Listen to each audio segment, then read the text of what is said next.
is Felice, and I am blessed and grateful to be in recovery. And this is our Why Wait for Recovery Wacky Wednesday night meeting. And actually, tonight it might be wacky. It's right? definitely wacky. My name's Haiti, and I'm blessed and grateful to be in recovery. We get together twice a week I'm a compulsive overeater, I'm the binger, the purger, I'm a food addict, I'm an addict. But we actually get together, I'm also a drug addict. I carry a lot of labels, I should actually have them all stuck all over.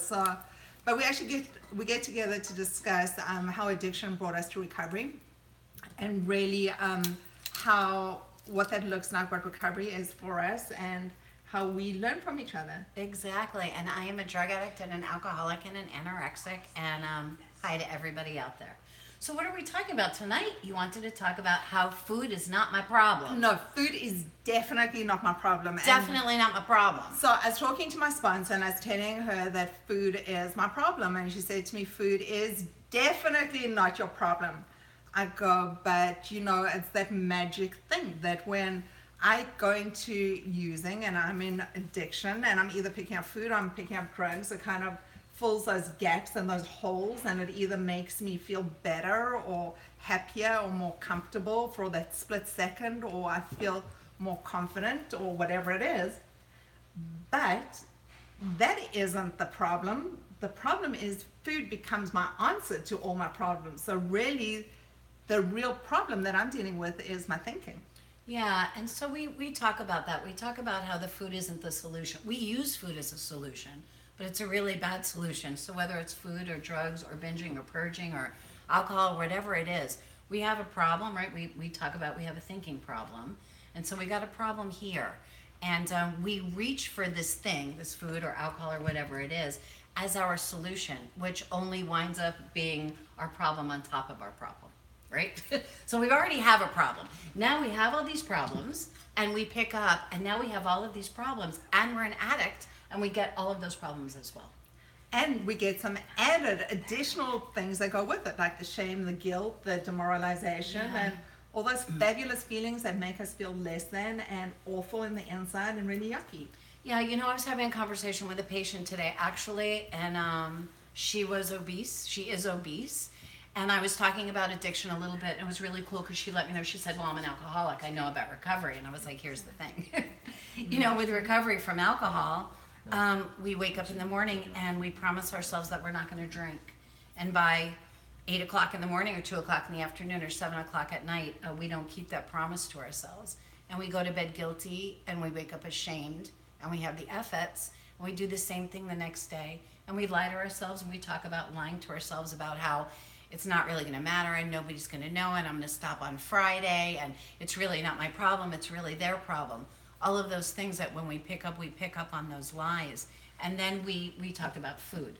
And we talked about food in the exact same way. So you wake up in the morning, you're nuts, right? You have no idea of what is eating you, which is really what the problem is, right? It's what's eating us, why we're scared, why we walk around with that fear, why we feel empty, what it is that we're trying to fill up. And so we go through the day and we promise that we're not going to eat the Oreos, or we're not going to binge, or we're not going to purge, or we're not going to go, against our quote unquote diet. And we do anyway. And we go to bed guilty, and we wake up ashamed, and we get the FETs, and we do the same thing over and over and over and over again, lying to ourselves. So it's never the food or the alcohol or the drugs or the binging or the anorexia. That's the problem. I'm my problem. My thinking is my problem. So nuts for me is when I'm not using the solution. Nuts? Nuts are bad for you. Right, no, but nuts, you. Nuts is Nuts not make her using really the sick. solution, and the solution is really recovery, is where it Absolutely. really lies. So I have this thing that when I'm in that crazy nuts mode, it's the WTF. Like, where's the food? I mean, I can be on I'm a serial dieter, so I've done and tried so many different diets. I have binged and purged my whole life. I probably gained and lost over 600 pounds. But the thing is, I can stay clean or abstain or punish myself or however I want to deal with it when I'm in that diet frame of mind for a certain period of time, and then something happens and it gets derailed, and I can't believe how much I've consumed and how much I've eaten and how much I've gone through and just how terrible I feel at the end of it. So really it comes back to, it's not a willpower issue. Right. And what you just said too just reinforced the fact that it's not about the food, because you said I can diet.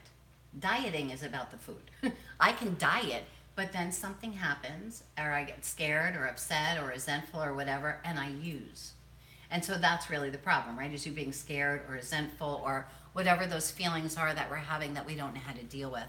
And then the food is your really bad solution to whatever that problem is. And so I keep getting these different comments and these different messages of someone who reached out to me and they said, you know, I'm really poor and I can't afford to buy the healthy foods. And, you know, how do you change these things in terms of what you're eating, and how do you stop eating certain things? And honestly, at the end of the day, it's really not about the food, because there are millions and millions of options out there that has got nothing to do with the food, because if it was only about the food, a diet would work. Right. And so and there are going to be people out there, you guys, that do have that challenge, because my patients talk to me about that. And so not everybody has the extra $100 a week to pick out food that's healthier for you, but there are always ways around it. And what we do when we're in active addiction is the first thing that we do is we look for why the solution isn't going to work for us. So you say this is a solution. The solution is to change my thinking. And they hear, well, even if I change my thinking, I can't change my diet. And so for me, I always say that that's our addiction talking. So yes, with the amount of money that you have, you can go to the grocery store and you can do all of that. And you're right, that's not the challenge. That will be part of your solution, right? Because we have to get clean. You have to clean out the dopamine receptor. So we have to do that. And there are ways to do that. If anybody needs help with that, you could go ahead and IM me on Facebook, and I can give you suggestions as to that part of it. But as that's happening, if the recovery part doesn't happen, that part ain't never going to stay happening.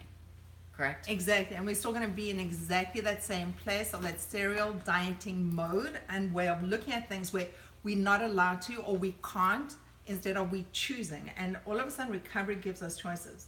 Yeah. And the choice is, for me, I picked up and I punished myself with food, and I rewarded myself with food, and I did all different things with food, and I abused it, and I did so many different things. But at the end of the day, it's very different when you step into a place where doing the same thing over and over again, seeing the same results and feeling exactly the same way all the time. That's insanity. Right. That's that's exactly what I am when I'm in active addiction. I'm absolutely nuts. And the thing is to be able to have the choice of being able to say, recovery gives me different options. Once I've cleared out my thinking and I'm able to see things a little bit differently, I'm able to make different decisions. Yeah, and so recovery, you guys, allows us to change our perspective. And when I learned to change my perspective, that's how I learned to get rid of the fear. And so when we get rid of the fear, Karen, you and I had big conversations, right, about how you look at things, about you feeling resentful of somebody else when in fact you're resentful of yourself, and that behind that is always that fear, right? And so everything that drives anything that's negative inside of us is fear. And what recovery does when we're working on our recovery is it teaches us how to look at things differently, so we don't have to look at the world through fearful eyes, which allows us in the long run to get well and not to pick up. 100%. I'd love to hear an example. Is Karen willing to share? I don't know. We have to ask Karen. Would you be willing to share something? Sure. I have a brand new great grandson, and I have had some challenges in my thinking around his mother and some of the choices that she has made. And what I have said in the past is that I resent her for this, and this. But what police has helped me understand is I'm really resentful of myself for my choices in the situation. So it's really, it could be applied to everything from her to my daughter-in-law to my husband. Any resentment that I have is really about me and my fear of losing something or not getting what I want, things changing, or my not being in control of what I'm not in control of anyway. Exactly. So, I just want to say thank you so much for sharing, because I just need to say something. We live in an amazing community. We've got amazing people in our Wild Way for Recovery community. And one of the things is that we really learn from each other. As life shows up and challenges and we face these different challenges, But you sharing your stories of what you're going through, and you sharing your experiences, and you sharing what's troubling you, I learn on how to deal with those things when they come up for me without using the food as the solution or whatever other substance that I could pick up at that stage. So for me, that's part of the learning. And I invite anyone out there who really wants to become part of this conversation to jump onto Zoom. It is a great format. It is private, because in fact it's the most private way of communicating with us, if that's what you're worried about. You hop on, you're able to see who's in the room with us. We're able to hear you. If you want to talk, just send us a little message if you don't and you just want to see us. But for most of us, really the key to recovery is sharing. And for us starting in, the newcomers who are starting in their recovery, hearing the shares of people who've been around the rooms for a little while helps them actually understand, there's hope at the end of this tunnel. If other people could do it and other people aren't picking up and other people aren't using, then maybe I can do it just for today. And that's Perfect. a really important part of sharing. Perfect. Yeah. I agree 1,000% actually. And you want to share something? Since we're talking about Sure. sharing? Well, what came up for me is when we're, for some, like, saying that it might Speak up, baby. it might be expensive, to eat healthy or healthy alternatives. I was gonna say that for me personally, I was thinking that, when I was going out and binging just to go purge, how much I spent just doing that. I was spending so much on things that I didn't need. Right. So now I buy a package of chicken breast that might last me, or, vegetables or whatever, and it actually is cheaper as long as you. Right, absolutely right. And so what you decided is that not to, how like when you first come in and you feel kind of like really contrary, like somebody says something that would kind of make us all a part of the same group, and we find what our differences are so that we don't have to fit in. Because if I am fitting in and if I am like you, first of all, I'm not an addict like you. That's first of all, right? That's our first thing. And then second thing is, I don't want to admit the fact that I am an addict like you. And then to sit in a room, which we've talked about before, right, Allie? To sit in a room and to say other people are better than we are or worse off than we are or whatever, that's when we're looking at differences in ourselves, right? And so when you say, well, you know what? I found out that if I go to the store and buy chicken and I go to the store and buy string beans, myself and all my family are eating healthier, right? And that gives you a chance, as you're keeping that dopamine receptor clean, it gives you a chance to learn what you need to learn about yourself so that you could stay in recovery. Once you're in recovery, not picking up gets a whole lot easier, right? Right. Because you're learning to deal with your problems and learning to talk about what is eating you and learning to talk about why you're feeling so empty inside that you feel like you had to stuff yourself with food to feel better, right? Or to feel nothing, or to feel something, or to just change whatever it is or however it is you are at that moment. Yeah, I would say, just to add on that as far as when I was binging, I feel like it was to feel something, and when I was purging, it was because I didn't want to feel anything. Yeah, I love that you said that. I love that you said that. That's how I would feel. Yeah, that was very, very cool. Actually, you should write about that. If you would write about that later, Okay. that would be great. Okay. Right? Because you're stuffing yourself to fill yourself up, to feel something, and then you're purging so you don't have to feel anything. That was friggin' awesome. Thank you for saying that. You're So you just brought a memory back to me, and it was just the thought of when, before I stepped into the rooms, no one could eat off my plate. Okay, my plate was like the sacred ground that if you took a bite of my plate, I had to refill it, or I had to. It was a challenge for me to finish everything there, and no one was allowed to interfere with my meal. And all of a sudden, it's an amazing thing that the minute I stepped into recovery, it doesn't matter. I don't have that same anxiety about the food in terms of wanting to share. I'm not eating as much as I ate before, because I used to eat beyond full. I would just eat and eat and eat because my solution was purging. That was always the easier solution for me. But also, when I look at how much I was consuming and the amount of money that I was spending, like you said, it's quite amazing. But also in that need to keep filling that space, I used to get annoyed with my kids, and I'm talking little kids when they were little, if they wanted a bite of my food. Today, things are very different. So thank you. I forgot about that. You know, the one beauty with recovery as well is also being able to see how we progress and change. Yeah. You know, when we start, when you walked into the rooms a couple of weeks ago, months ago, I lose track of time. I'm terrible. Months. It's months. When you came in, you're so different to the way that you are now. And I see the same thing with me, and I see the same thing with everyone else here that's here. of how we grow and change. And the other interesting thing is, when I first walked in, I was very judgmental. You know, I was judging everyone because, you know, everyone was crazy. I mean, honestly, I was in a room full of people with worse problems than me, and I was just that I'm a judgmental kind of person. And I was also closed off to hearing certain messages. In the beginning, I wasn't open to hearing things. And as things change, I'm getting different things out of the meetings. Each meeting, when I hear someone share, I get a different message than what I heard a couple of months ago. It's amazing. It's like that cotton wool starts coming out of our ears. It's true. It's very true. Allie, you want to talk about something that's changing for you this week? Do you feel like sharing about that? Uh-oh, your sponsor just said, so I don't know what that means. There's so many things I'm not even sure where to. I've had a tough week. A little bit louder, baby. I've had a tough week. I've had a lot of anxiety, a lot of like things that have happened. A lot of like panic attack, like craziness. And I'm trying to learn to, I'm learning too. or I am learning to, deal with those feelings in healthy and productive ways, reaching out, going to meetings. And yesterday, the days are meshing together, but yesterday I was having a really hard day. And I got in the shower and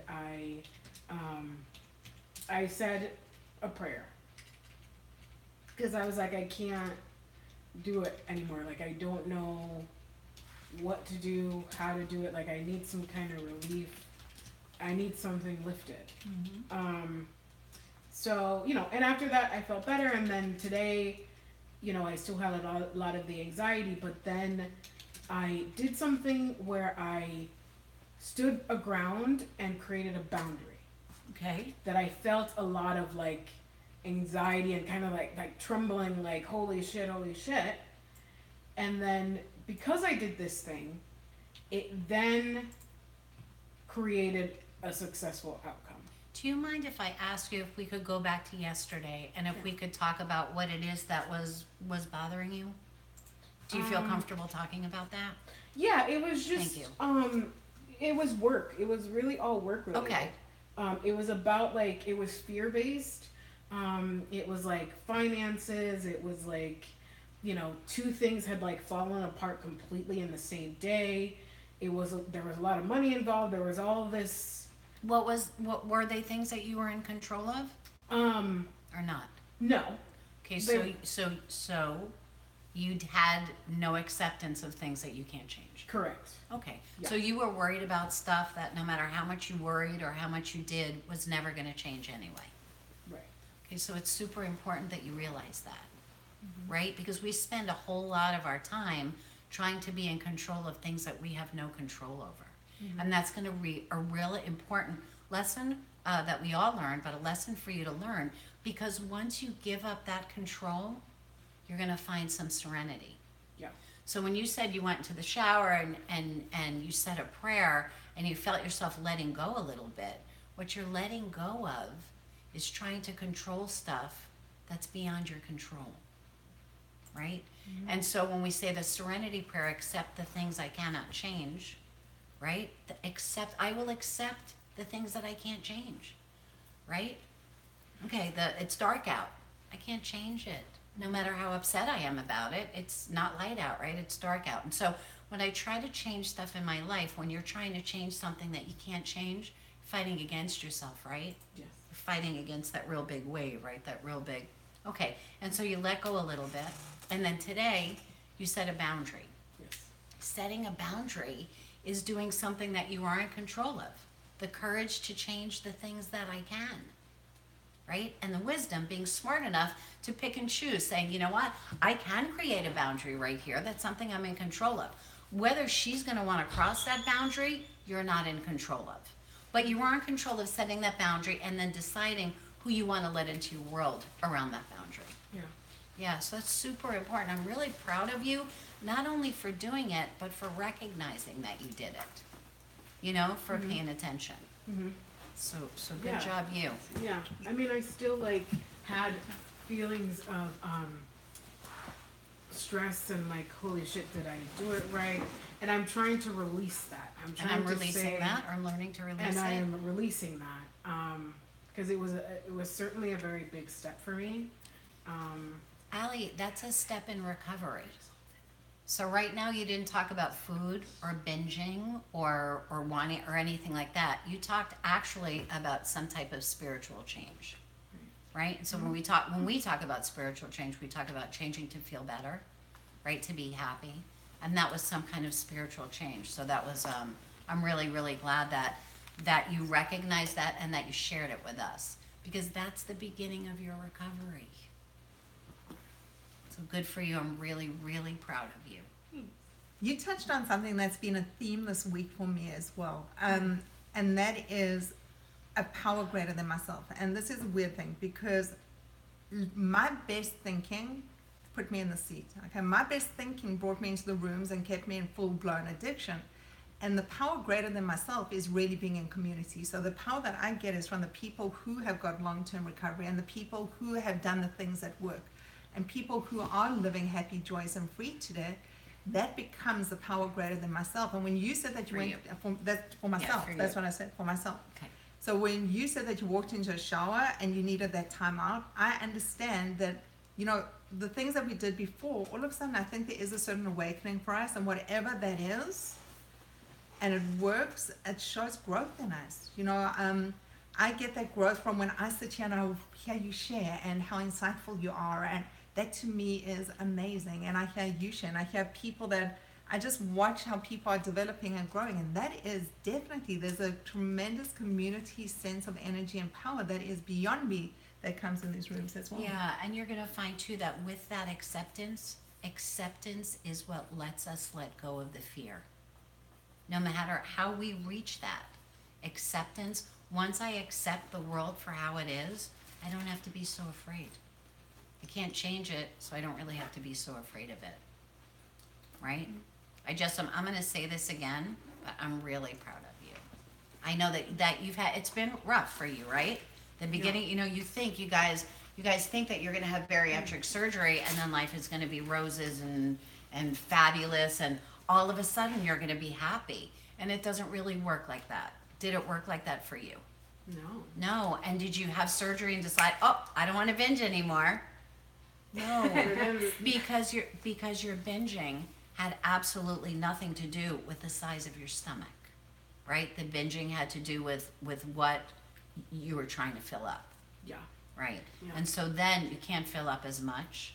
And then your binging becomes a little bit less and you're still trying to fill yourself up. And then you got all kinds of frustration, right? Because you can't use the drug that you've used, which is your binging, to feel better. So now what do you do? Right? For some of us, we look for other ways, correct? So we look for some type of cross addiction where we drink or we have sex or we gamble or we're doing some other things that are still causing unmanageability in our life, right? When something's causing unmanageability in our life, that's part of our addiction because we're allowing it. Again, that's like waking up in the morning and saying, oh, I think I'll take the frying pan and smack myself over the head with it, and then I'm going to do it again tomorrow, right? Makes your life unmanageable. And so you've had challenges with that, as we all do. We all did. And once you have that acceptance, it allows you to let go of those things that you're using. Yeah. Right, when you're scared. Yeah. Today is day 7 of my Awesome. So it's She's so cute. it definitely has been easy, and that cross addiction thing, I think about it often, and I sometimes wish I could go back and I search for it, and I've set up things in my life to allow myself not to go back to it. Because sometimes that's the only thing that stops me. Is somebody had to lock it up. Okay. And if that's how you're going to get through that second, that's perfect. Yeah. So I have to just bring something up because it's been a huge discussion with a gazillion people posting on this post today, and it's been making me giggle because one of the people goes, what do you say to someone when you tell them that you had weight loss surgery and they tell you that you took the easy way out? And I'm going, my response is, well, I did. I'm an addict. I look for the quick and easy solution and I wanted that instant fix. And everyone's going, all these other remarks towards them. Okay, for me, that was my solution when I did it. I was sick. I was suffering. I was unhealthy. I was dying. I was killing myself. And that was my solution. But I thought it would be the quick fix. I thought it would be that instantaneous. You have it done. You're cured. You're happy. You're done. You're joyous. You're free. And everything changes. Yeah. I'm sorry, did I Okay. interrupt you? And then the interesting thing is the responses of the people who'd had the surgery, and they're going, no, it's really derogatory stuff that they were saying. But for most of those people that were actually responding, were going back into those old ways of doing things that got them into the position that they needed to have the surgery, and justifying their behaviors and their thinking and whatever they were doing that got them there, instead of coming to terms with it and saying, do you know what, my number one problem is my thinking. My addiction, if I can name my disease, I can work on it and I can work towards my recovery. And it's not a shameful thing. Being an addict isn't something to be ashamed about. It's not something we went out and we chose one day and said, you know what, I decided I'm going to be an addict today because it's Tuesday and tomorrow I'm not. It's not something that we have a choice of. It's something that we are. And I think the more we start embracing it and discussing it from the point of an addiction, and something that this is deadly, because the person next to you might not be there tomorrow because this thing is that deadly, the sooner people step into recovery and start owning it and start working on it and start moving towards being healthy. Yeah, and I think it's really important, you guys, that we have tolerance for those people too. Because remember, people who are going online and they're talking about you, or they're talking about you, and they're talking about what's wrong, and they're angry and they're whatever, they haven't stepped into recovery. And so of course they're angry, and of course they're fearful, and of course they're judgmental, and of course they're resentful, because they don't understand. And so whatever somebody feels about you having bariatric surgery is none of your business, because that's their crap. Right. That's their drama. That has nothing to do with you. You're a person who did what you did and then stepped into recovery. That's who you are. So we have to have tolerance and patience for those people as well, and really hope that they can get some recovery and that they can make some kind of change and be part of a community like this, right?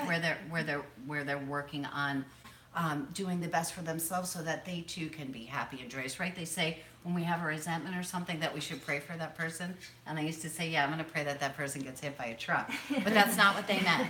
They meant hope for that person the same things that you hope for yourself, right?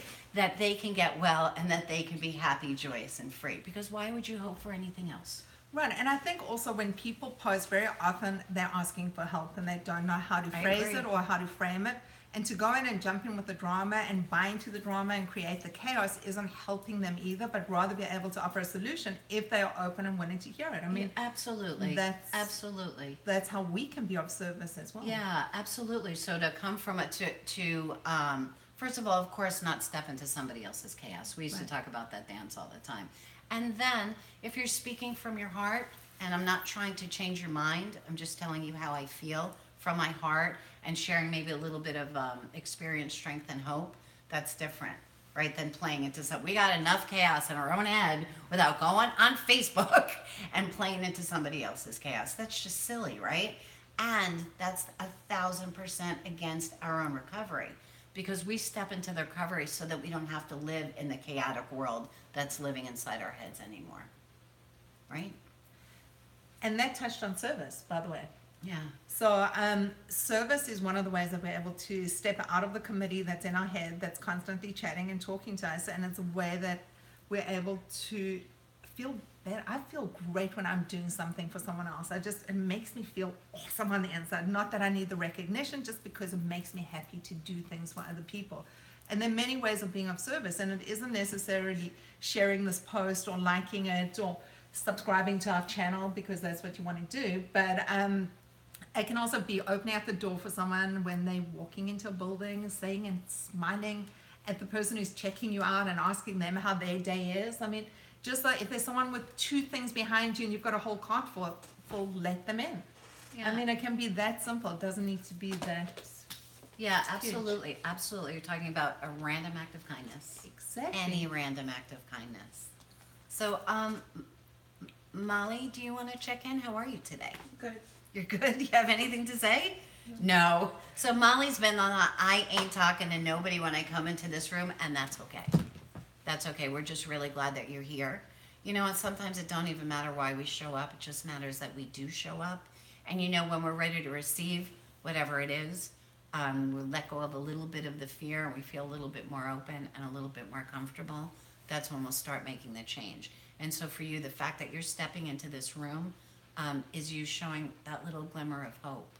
And so I'm really glad for you, and I'm really glad to see your face. I'm really glad that you're here with us tonight. Thank you. And I love your smile. You have got the best smile. Thank you. Got her to talk. That was good. Hey, you. Hi. Would you like to share tonight? Yeah, I would. I'm actually Yeah, I do. I'm actually really nervous right now. Really, really anxious because what I'm about to share. It's a thing you and I have talked about ad nauseum, Okay. like literally. But I think it's a thing that I have a lot of shame about, and the reason that I'm willing to share it is because I think people are gonna relate and it's gonna help someone. And I think right now, for me, I've been in recovery for 10 and a half months, and this is the most profound thing that has happened or that I've realized. So I'm gonna do my best to explain. It's a long story. I'm gonna try to be concise and to the point. It's not a long story. In my head, it's long. It's really not long. So I had this. Doesn't matter. It was an exam that I was supposed to take this week, and we had been talking about it for a while because I have anxiety about it, or I had anxiety about it. I canceled it, and the reason I canceled it is because I was scared and I didn't want to face it, and that parallels my recovery. Well, the situation parallels my recovery. In my recovery, I choose to face it, and that case I chose to run. And Felice, as you guys know, is my sponsor, and so I talked to her about it after the fact, knowing she would say what I didn't want to hear before the fact. So I didn't disregard, but I disregarded what she had to say by going ahead and doing it without talking to her first. And so when I did talk to her about it, she told me I made a mistake. And I didn't take that very well. I don't think people usually talk to me like that and tell me the truth, and I wasn't used to hearing that. And so the point of it is not even that I canceled the test. That's just a thing I did to get out of it. It's everything that came after that. The act of hearing her say I made a mistake and taking everything thereafter so personally. And we touched on this concept of self-centeredness. And I think that as people, we hear self-centeredness and we think, I thought, what is she saying? I'm not self-centered. Does she not know me? I'm the most kind, caring person. It has nothing to do with that. I took it as selfish. Self-centered is when you see yourself in the universe and you think that we are the center of our universe, but you only see yourself and you don't see anyone else for what they are, what's going on around you. And I hadn't thought of that, and I wasn't open to that. That wasn't even a concept in my mind. And we both said things, and in the end, we were both hurt by what each other said. And I don't think I've ever, and I mean this, I know I speak in terms of ultimatums, always and nevers a lot, but I don't think that I've ever had somebody say to me, you hurt my feelings.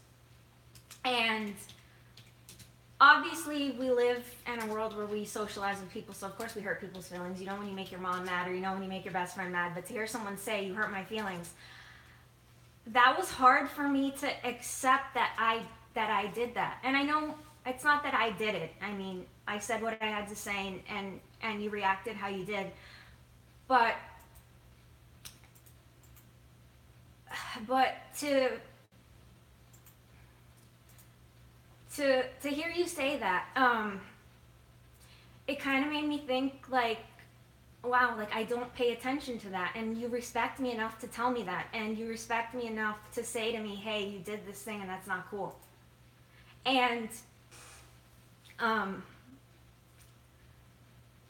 think the thing I took away from it is that, I have to learn to be open-minded. I think I'm still very ego-driven. I am 10 and a half months in recovery, and there was a lot of shit, when I started that I had to take care of, and I did take care of a deal of it, and I think there's still a lot of work to do, and that really opened my eyes to that, and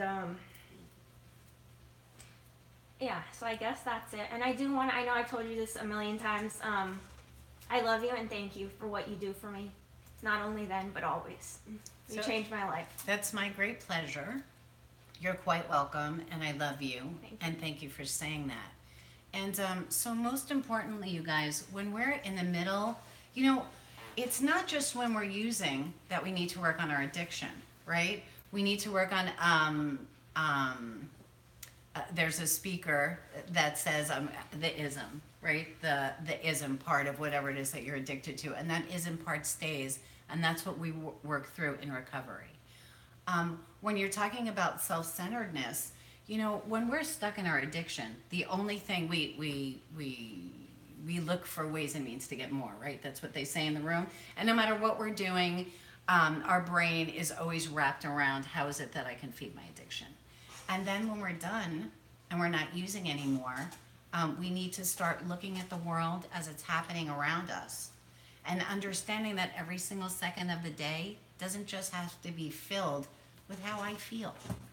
Because you feel and you feel and you feel, and you're having a bad day or a good day or whatever. And as long as I'm just walking around thinking about myself and how what you said upset me and what she didn't do hurt me, and about how you could have been nicer and you could have done this and you could have, instead of just learning that it's okay for me to be, it's okay for me to be accepting of others. It's okay for me to look at what's great in somebody as opposed to how they're hurting me with, by the way, people don't actually hurt us, right? We take that part on by ourselves. But it's, again, learning how to rethink and learning how to, when you talk about random act of kindness, you're talking about getting out of your own head, right? Getting out of that own space. When you're being of service to somebody else, it's getting out of that place in your head where everything that's happening in the world is just happening because I happen to be here. That's not the way that it is. And I think that that's a really important, one of the spiritual principles, of course, is service. And that service, as they say, gets us out of our head, but it really does. Because when I'm being of service to you, I'm not sitting here thinking about myself and how the whole friggin' entire world is affecting me. It allows me to do something kind, right? And it allows me to be grateful, allows you to be grateful. But when I'm of service because I'm doing something that I feel makes me a better person. Not so that you'll say thank you, but because it allows me to walk with integrity and to be kind, right? And to be loving and caring. Yeah. I wanna reiterate, for me, like, I think, and this is not at all to excuse it because there's no excuse for well, I didn't do anything wrong. That's just how I am. Exactly. So you don't need any excuse to feel the way that you feel. Right. And hopefully you walk through a situation, right? You walk through a little bit of pain and a little bit of fear, and you come out learning something. That was going to be the end of what I was going to say. There's no reason to apologize. I'm not going to apologize. Right. But I do want to say that as scared as I am, and I was, and I still am, because since we've had that talk, I've been in my head, Felice is going to hate me, Felice is whatever. In her head, because that's how I am. Right. I hate everybody. And she's treated me the same, but it's still in my head, like, is she going to call me tomorrow like she usually does in the morning? Are we going to go do this like we usually do? Are we going to whatever? And I think that it just shows me how much I am in my own head, and it's a scary thing to think that I put so much emphasis on what you're going to do or what someone else is going to do, and that's not even the reality. Ren, is you getting out of your own head and looking at Haiti and looking at Allie and looking at Jess as the people that they are, accepting them for who they are, and having some faith that they're going to show up the way that they show up. Right. Yeah. So my learning from this interaction is there's something in the rooms that they talk about the triangle of self-obsession, and really I don't know this. So what it is in the beginning, and from being around the rooms and meeting different addicts, I find that we really are very sensitive people. I mean, there's a lot of stuff that we've been around. We're really sensitive people. Yeah. And for me, my own experience is that I never knew what feelings were. They were either good or they were bad, but I didn't know how to describe anything in between. And that learning process in the beginning all of a sudden all these feelings like start coming out because I'm not using, I can't hide them, I can't cover them up, I can't eat them. They are there, and learning to name them and learning to express them and learning to deal with them. And what I do with the stuff that's coming out from all different places put me in the space of my head even more, because it was so pervasive and it was just around me all the time. And I think one of the things is all of a sudden being able to identify them and see me in that process is also part of my learning. I tend to go indignation. Like, indignation is, how the could you say that to me? Don't you know who I am? Okay. Or who do you think you are? Is the story is the things that I start going through my head. Same, Okay. right? Same. Okay. So mine goes from that indignation, then it goes to the hurt, to all those other things. But before, I could never articulate that or say that because I didn't know what it looked like. So going through the process and having done our workshop and having gone through all the different processes that we have, I'm able to identify them and be able to talk about them and express them.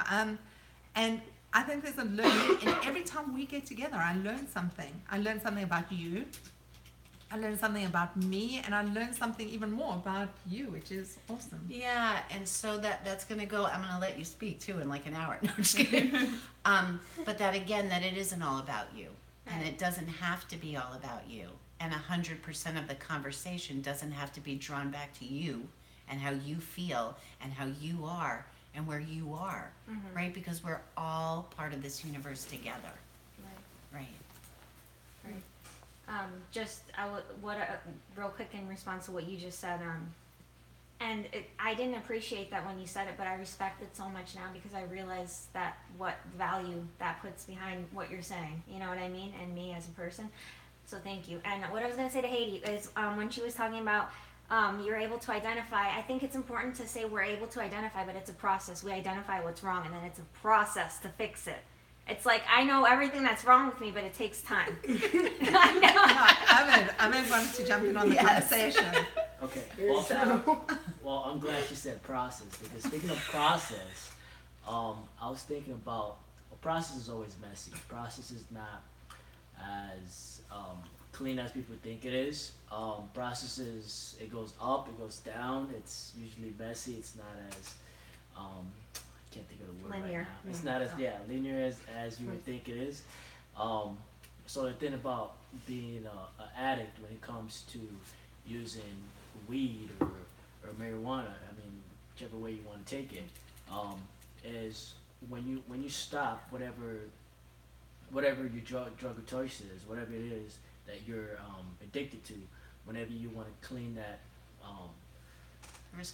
receptor, usually the process you don't see the result as quick as you would like to. Because you're an addict, so you want to see it right now. You want to see it right now, so you're not as encouraged to keep going sometimes. So how do you go about knowing the process is happening and Good keeping question. calm during that plateau or that process time? Very good question. And so the answer to that question is that you surround yourself with a community of people who are working through their recovery. Everybody in this room is at a different place, and there's somebody who's been where you are. And so being part of that community is super important, really important, so that you don't feel embarrassed to say what you need to say. And so you could talk to somebody else about your struggle who actually really understands what it is that you're going through. I know you've talked a whole lot more since you've been hanging out here, right? During the meetings. Right. Because you're learning the lingo, you're learning to feel more comfortable with saying I'm an addict. Yeah. Just that simple thing, right? Yeah. And you just said out loud, sometimes it's really hard. Right? And sometimes I feel like I'm going backward. That's what I heard. So I don't know if that's what you said, but Yeah. sometimes I feel like I'm going backward. And what I'd like to do is have the effing answer right this second, because I already stopped smoking pot. And so I think that I should, as you say, get the gold star. Right. And I should be able to graduate this whole recovery thing right now. Right. And it doesn't work like that. And so as you take 2 steps forward, you're going to take a step back. And in the community, there's always going to be somebody to reach out to who's going to let you know that last Tuesday or last minute or 6 years ago, they had that same feeling, and this is what they did to get through it. So just stay open and reach out to your community and accept what they have to say. Accept that as a gift is what I mean, what they have to say, because that might be one of the biggest gifts that you ever get. So very often, Thank you so much. very often you hear about the pink cloud in recovery. So when things are going well, things are really, really awesome and gung-ho about our recovery and being in recovery and abstinent, and really things are fantastic. So I really advocate for having a toolbox, things and resources that we're able to pull out and use when things are not so great and we start struggling. Because remember, the same head that same addictive head that we have inside here, that same committee followed us when we're in active addiction as it is in our recovery and goes with us to every single meeting. And the minute we start slipping, it starts coming up with those suggestions that maybe one bite, maybe this. So there are different ways. One is a program that works. You know, do the workshop, do the program, have those tools, build that muscle. It's like anything else. You go to the gym, you build those muscles, you build a recovery muscle. Step into community. We've got our community. It's What's Eating You on Facebook. It's going to migrate into our website within the next couple of weeks. It's a private community. We share the things that are worrying us, and not even worrying us. Sometimes we feel so alone that it's the loneliest place to be. Just even for someone to say hi to you, just go, hi everybody, just wanted to say hi. You know, sometimes we need to be seen and heard just on that level to know that we're not alone. And that's what community does for us as well. Someone to just reach out and say hi. The other thing is our gratitude. You know, when we start expressing gratitude, 3 things on a daily basis, and our strength for the day isn't so much to be brilliant and amazing and see who had the best gratitude post. It's just for those couple of seconds we can actually, no, I have the best gratitude post. I said it first. No, so it's really that not every day is a fantastic day, but there's always good stuff. Yeah, she actually has great posts. Like, really she really does. I was Okay. gonna add something. So you got to jump in. I mean, when we get talking, we get talking. cutthroat. Yeah, and we have to go that way. So Yeah. share. I was gonna quickly say that I can relate, you know, with you, the marijuana. For me, it's the weight. You know, even now, you know, I step on scale, whatever. In my mind, I'm like, oh, it's not fast enough. I'm not losing weight fast enough. I want the answer now. I want to lose weight now. Addict. Oh. Exactly. So for you, it's the weed. For me, it's the weight. So I totally can relate to that process thing, even though it is happening. But in my mind, it's Right, not happening fast enough. Exactly. Yeah, and we all feel that way. Is there anybody in this room that feels like their recovery did happen fast enough or it's going fast enough? No, right? It's happening in exactly the universe's time. And there's not too much that we can do about that, right? So we can change our perspective. We can work on changing our perspective so that we could change our actions. We could learn to breathe, accept the stuff that isn't happening right away, and know that even when you're stepping backward, it's so that you could step forward, right? Every negative feeling that we feel, when we learn to work through that, is something positive that we've got now in our head, right? We don't learn how many times how many light bulbs had to be made before the light bulb actually worked. Somebody has that answer, like that's Googleable. It's like 864 bazillion or something like that, right? So that's okay. So you are going to feel like you're going backward, because sometimes we are going backward, right? In our perspective, we're unhappy, we're fearful again, maybe fearful about, and a lot of times we're just fearful about the fact that, shit, like this is what my life looks like when I'm not using. Yeah. What am I going to do? Right? Because I know I'd feel a whole lot better right now. This is what we tell ourselves. I feel a whole lot better right now if I was high. Yeah. Right? Sorry, you just made me remember something. You know, I'm happy that my friends only smoke pot, because I was a people pleaser and I got into pot because my friends all did it. I was happy that weren't using heroin, because I would be a heroin addict today. I'm like, you know, it's just, I don't know why I wanted to say this, but I blurt it out. I'm an addict. I can't control the brain and the mouth. That instant gratification thing. But yeah, so every step that you take backward, baby, you're going to step forward after. And the fact that you do look at yourself and say, shit, what do I do now? Right. Because now I can't pick up. Right. What you do now is learn to step into that recovery. And I can triple promise every single person going through recovery, especially in the beginning, and sometimes even now. I had a hard time the other day. I was sad. I was really, really sad. And I reached out to you, and I reached out to a couple other people, and even with my therapist, and said, the first thing I want to do is use. That's what my brain wants to do. I'm feeling pain. I don't want to feel the pain. Not this kind of pain. Too painful for me. And so, yeah, that's where my brain goes. And then I have a conversation with somebody else in recovery who reminds me of why I don't want to use. And I feel better because I said it. And I feel better because they shared with me, which made me feel like I wasn't alone. And somebody else is always there, you guys, in recovery to walk you off the ledge if you're close. And that's you reaching out and saying, I'm on the ledge. Like, I'm going to jump right now. Like, somebody help. There's always going to be somebody there that's going to be more than happy to help you. You could reach out to anybody in the community. Who wouldn't help him? We'd all help him, correct? Correct. Of course we would. So also, just because time is kind of getting short, Yeah, no, time is getting short. No. I just Okay. wanted to share the workshop because it's coming up on the 17th. So really, if you're looking to get those tools and be able to get those skills, it's limited space and it's limited time to actually sign up. So that's my note. No, of course. Yeah. I'm goofing with you. Thank you for sharing that. So we have a workshop, you guys. So everybody, you need more information about them, go ahead and IM, and Haiti will give you all of the information that So you need. the reason it's priced the way it is, I just have to bring this up because it's been sitting on my head. Priceless. So it's $69 a session, but it gives you a whole year's membership. It's a 10-week session. The reason it's $690 is that's what HCG cost me. And that's what I spent on HCG 3 times. I was going to say, just not once, not twice. And that is a fraction of what I spent on bariatric surgery. Okay, but the thing is, during that year, you're able to pop on to any of the beginner workshops at any time. But you can pop in, you can refresh yourself, you can just be in community again and say, do you know what, I want to rework this part of the program, and you've got access. Yeah, or maybe I want to step in and help another sick and suffering addict. Right. You know? So, And awesome. sometimes that addict might actually be you. You know? Yeah. Karen, so you shared a little bit before. Anything else come up? Jess, we're saving best for last, so you're good, girl. Karen? No, I'm good. Thank you. I'm good. All right, thanks so much for sharing before. Miss Jess, what's up for you this week, hon? So I've been enjoying having, like, my best friend is starting to do recovery with me, and it's been a process, like, accepting that she's a food addict.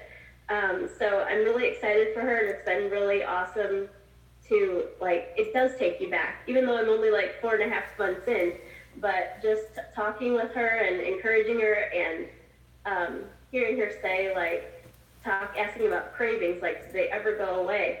And it makes me remember, like, wow, that really did suck, like, a whole lot, and that they do go away. So shout out to Amanda. You've had 1 week, and I'm proud of you. I love you. That's awesome. And Jess, I'm going to ask you just to backtrack a little bit, and instead of saying, I know I only have 4.5 months clean, remember when you didn't think you could have 4.5 hours clean? 4.5 Yeah, months. I do. 4.5 months clean is fabulous. It's not an only. Yeah. It's like, shit, I have 4.5 months clean. So give yourself those kudos and realize the awesomeness behind that, please. Okay? I will. That's I do. I'm really, really Yeah. proud of you. So good for you. Wear your recovery proudly, right? We walked around with a I do. lot of shame for a really, really, really long time. When you're doing your best to do your best and you're doing the next right thing, man, wear that like a Superman cape. That Superman do. cape that you wear is going to help somebody else recover. Right? Yeah. That 4.5 months is what allowed you to be of service to somebody else who needed your help. Right? Mhm. That's awesome of you. It's been an whatever that journey is that brought you here. It's 4.5 months later, right? You've achieved what was the impossible, right? Right. I never thought this was possible. That's Yeah. for sure. Right. So it's awesome. It's not only 4.5 months. It's 4.5 months.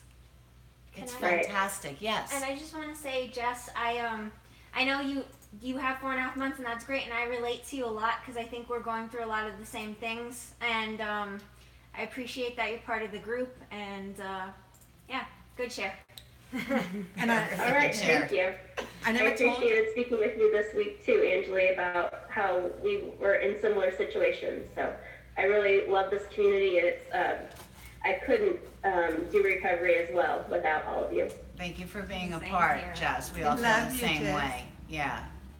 Thank you. So I just wanted to mention something. When you say wearing your recovery with pride, so people are starting to reach out to us. There's a lady who's got a radio show and someone who's streaming TV, and they want to start having us there as guests. We do speak beyond the rooms. Okay, so if you ever want speakers, speak? We do.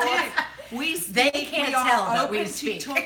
I will talk to anyone, anywhere about the she does. subject, and I do, and I'm very proud about my recovery. And seriously, we do afternoon shows.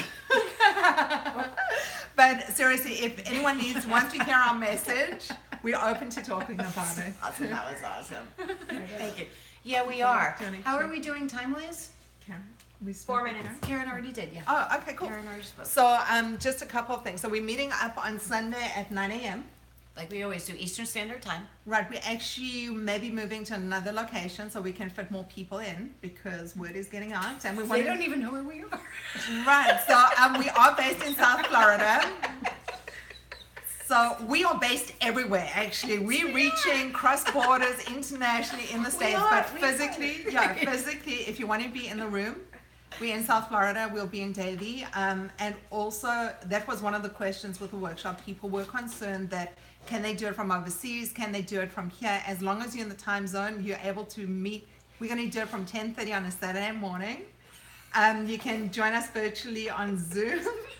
You don't Or have to you be in can- the time zone. Is that what you Well, are? you know, for some people who live in Australia, it's like 3 o'clock in the morning, okay? You just gotta What are get you up. willing You to just do gotta for get your up. recovery? Exactly. What lengths are you willing to go for your recovery? 100%. Right. So we really try to do this to reach as many people as possible because addiction sucks and recovery really is awesome. Yeah, it It's is. just aside. I also I wanted just to have to share. kiss your head for that. That was so cute. I also want to share something with you guys because I came across this. You know, I'm always on. One of the things recovery is doing is making me learn as much about everything and anything possible, and especially about myself. So I really tried different things, and I am codependent. It's something I'm working on. I'm a lot less than I was because I'm now a lot more None aware of of us it. are. But I wanted to share with you some of the promises of the Codependents Anonymous, and one of them is I'll know a sense of belonging. The feelings of emptiness and loneliness will disappear. I'm no longer controlled by my fears. I'll overcome my fears and act with courage, integrity, and dignity. I know a new freedom. I release myself from worry, guilt, and regret about my past and present. I'm aware enough not to repeat it. I know a new love and acceptance of myself and others. I feel genuinely lovable, loving, and loved. I learn to see myself as equal to others. My new and renewed relationships are all with equal partners. I'm capable of developing and maintaining healthy and loving relationships. The need to control and manipulate others will disappear as I learn to trust those who are trustworthy. I learn that it is possible for me to mend, to become more loving, intimate, and supportive. I have the choice of communicating with my family in a way which is safe for me and respectful for them. I acknowledge that I'm a unique and precious creation. I no longer need to rely solely on others to provide my sense of worth. I trust the guidance I receive from my higher power, which is for me, you guys, and come to believe in my own capabilities.